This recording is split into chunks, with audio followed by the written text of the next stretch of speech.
El final de la historia. Para esos tiempos, Antonia y Jacobo comían en la universidad y guardaban algo para la comida. Luego Antonia regresaba a la casa. En la noche calentaba lo que habían llevado y los dos se sentaban frente a un viejo computador.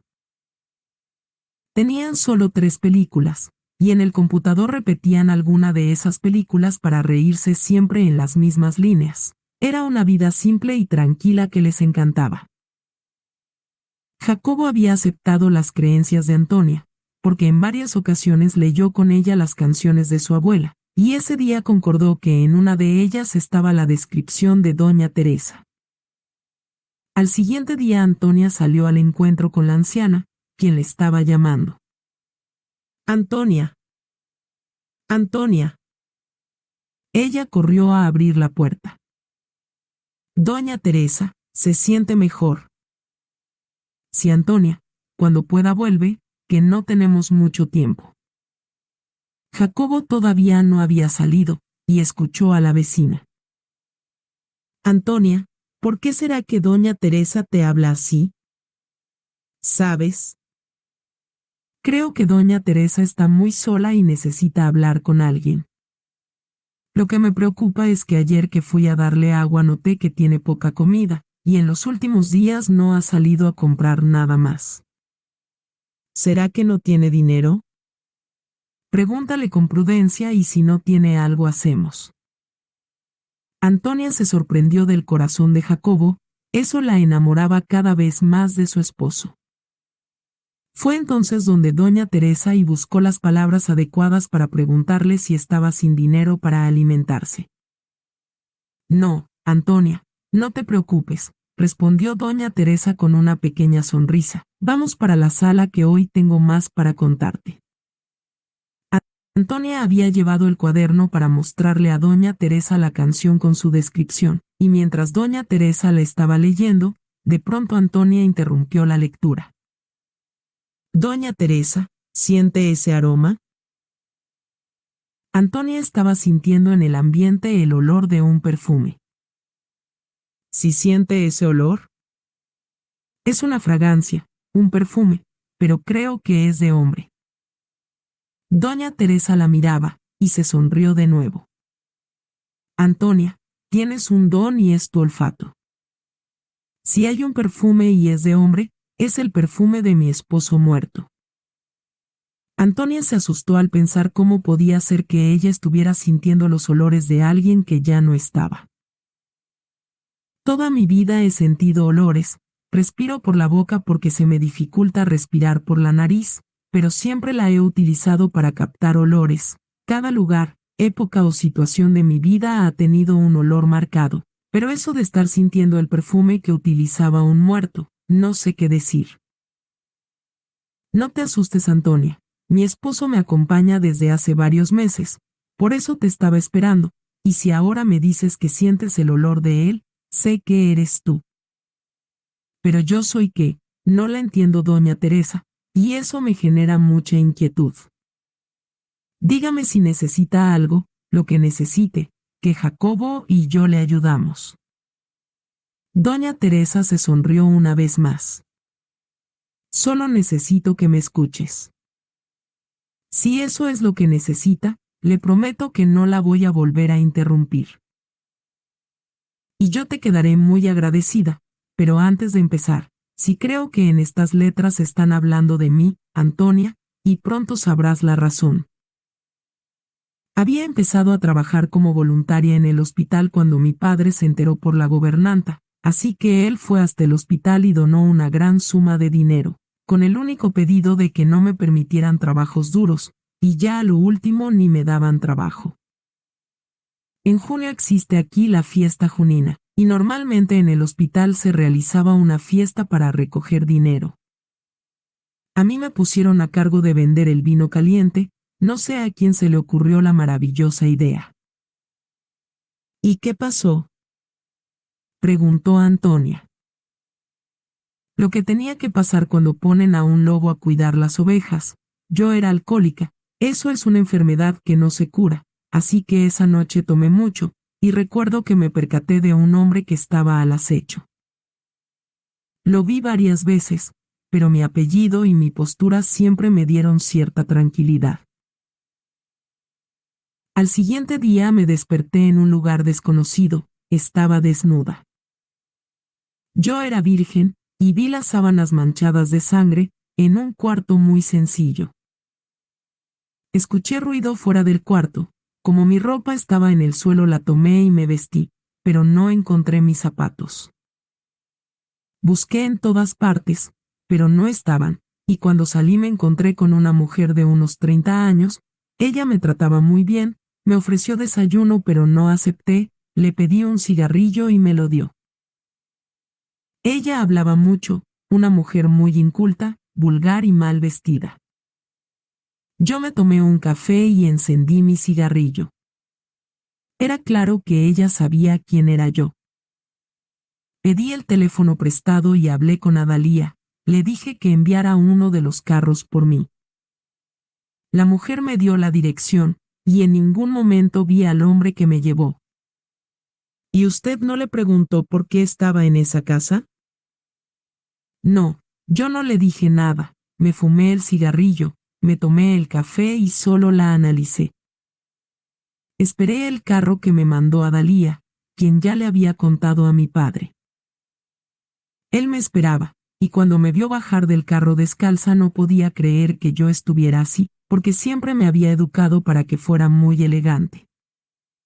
A mis 16 años yo era alta, delgada, y Adalía viajaba a Sao Paulo para conseguirme las mejores ropas. Ese día, mi padre decidió que ya no viviríamos más en la hacienda, pero yo no le conté nada de lo que me había pasado, y por supuesto que no se lo dije a Adalía. Días después nos mudamos para un apartamento que mi familia tenía al frente del mar, en Santos. Lo peor fue que tenía que dejar todos mis animales, porque ellos estaban acostumbrados a un área grande, así que solo me llevé una cabrita que era ciega. La madre la estaba ahogando en el lago de la hacienda, y la salvé cuando vi cómo su madre la intentaba ahogar. Fue difícil acostumbrarla a andar por el apartamento, pero los animales son tan inteligentes que al final aprendió, y pocas veces se chocaba con algo de la casa. El hombre que me acechó en junio todavía me buscaba, pero le conté a mi hermano lo que estaba pasando. Él era mi mejor amigo, así que le pidió al trabajador que me había recogido ese día que lo llevara a la casa de esa familia. No sé qué les dijo, pero no volvieron a perseguirme. Sin embargo, yo ya no pude trabajar como voluntaria en ninguno de los hospitales, ya no me aceptaban. Lo único bueno fue que Adalía regresó a Alemania. Antes de irse me abrazaba y decía que yo era como una hija para ella, pero para mí nunca fue así. A los 18 años me fui a vivir sola a Sao Paulo, porque pensaba que era una ciudad más cosmopolita y quería buscar mi libertad. Para mi asombro mi padre me apoyó económicamente, me dio la herencia que mi madre me había dejado, y además se comprometió a cuidar de mi cabrita por el tiempo, hasta que me estableciera. Sao Paulo era ya enorme, Antonia, pero esa historia te la cuento mañana. Doña Teresa, si quiere continúe, que yo tengo todo el tiempo que se necesite. Antonia seguía sintiendo el aroma del perfume del esposo de la señora, y a veces aumentaba. Tomaron entonces un poco de café y doña Teresa, agradecida con Antonia, continuó el relato. Sao Paulo era ya una ciudad muy grande. Yo llegué a la casa de un amigo de mi padre, pero desde el primer día empecé a buscar casa y me di cuenta que no iba a ser fácil, porque para venderme un apartamento me exigían la firma de mi esposo o de mi padre, y yo no quería pedirle más a él de lo que ya estaba haciendo por mí. Alguien me habló entonces de un lugar donde podía conseguir un lugar para morar. Era un edificio grande en la Paulista, muy cerca del Parque Central. Al llegar, Antonia, no te imaginas lo que vi. El lugar tenía una diversidad que para una mujer que había crecido en una hacienda era tan nuevo: artistas, prostitutas, homosexuales, madres solteras y mujeres solas. Sin pensarlo compré un piso del edificio solo para mí, para lo cual utilicé la herencia de mi madre, y con lo que me sobró compré los muebles y lo decoré a mi gusto. Luego invité a mi padre y a mi hermano para que conocieran mi apartamento, pero mi padre ya sabía dónde vivía, porque el amigo de él que me había hospedado le contó la clase de lugar donde estaba, y por ello decidió no visitarme, aunque me empezó a mandar una mensualidad para ayudarme. Para mí, eso fue lo mejor. Recuerdo que después de estar instalada le regalé a las mujeres del lugar toda mi ropa, porque me la había comprado Adalía a su gusto y no reflejaba mi personalidad. Doña Teresa tomó un álbum de fotos para mostrarle a Antonia su apartamento. En una de las fotos, ella estaba sentada en el mismo sillón viejo donde estaban ahora ellas dos, solo que en la foto estaba nuevo, y en el fondo, un gran ventanal dejaba ver los otros edificios, mientras doña Teresa estaba acompañada por un perro mestizo. ¿Y ese perrito, doña Teresa? Siempre tuve la compañía de animales, mis perros, la cabrita, algunos pericos. La verdad, Antonia, prefiero los animales que las personas. Por eso no tuvo hijos. No, Antonia, no fue por eso. Doña Teresa guardó silencio. Cada vez que se quedaba callada, Antonia sentía que el perfume aumentaba. Lo que pasó fue que, después de esa situación que te conté, quedé en embarazo, pero lo perdí. Luego, después de que me casé, mi cuerpo no soportó ninguno de los embarazos que tuve, hasta que desistí. Pero no quiero hablar sobre eso. Antonia asintió con la cabeza. Nunca tuve que trabajar, porque mi padre me enviaba grandes sumas de dinero. En el edificio había mucha gente sola. Conocí un homosexual que tenía una enfermedad desconocida en ese tiempo, y luego supimos que era SIDA, así que lo poco que había aprendido en el hospital me sirvió para ayudarle. Le hacía la comida y nos acompañábamos mutuamente hasta que él murió. Ese edificio fue el lugar que siempre recordaré como mi hogar. Conocí a todos los vecinos y sus historias, y como pude me involucré en sus vidas para ayudarlos. Por ese tiempo no tomé, ya que el solo ayudar a las personas me daba un objetivo en la vida. Pero el edificio estaba muy bien situado, y con los años fueron desalojando a cada uno de los inquilinos. Los nuevos moradores ya eran personas de alta alcurnia.